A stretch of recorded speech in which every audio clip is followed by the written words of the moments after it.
if I told you that Mel Gibson secretly produced snakes on a plane, and that when Samuel Jackson says, "We gotta get these motherfucking snakes off this motherfucking plane," by snakes, he means Jews. And by plane, he means the Middle East.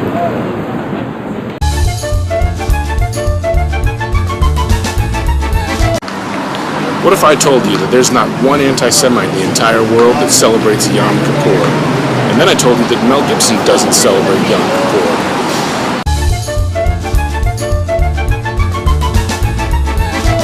What if I told you that Mel Gibson's partner's character's name in the Lethal Weapon movies, Murtaugh, was actually a Yiddish word that means death to Israel?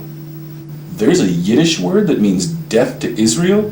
Hey, I'll ask the questions here.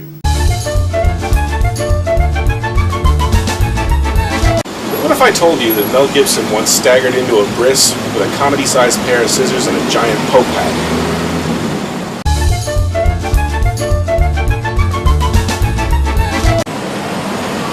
What if I told you that Mel Gibson coined the phrase, "It's Adam and Eve, not Adam and Steve," just because of some petty grudge he has against a guy named Steve?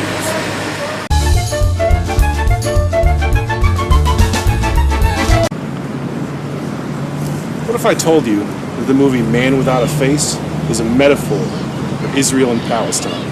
Want to guess which side the ugly face is?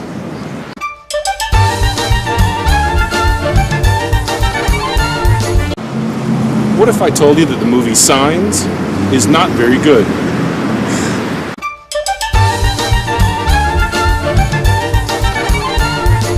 What if I told you to make a Gibson, you need a jigger of gin, splash of vermouth, a couple cocktail onions? Then what if I told you that that drink is not pro or anti-Semitic in any way?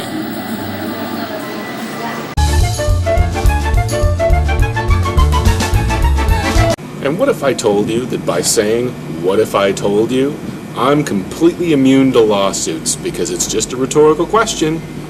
What then, Mel? Huh? Don't run away from me. What then? What then?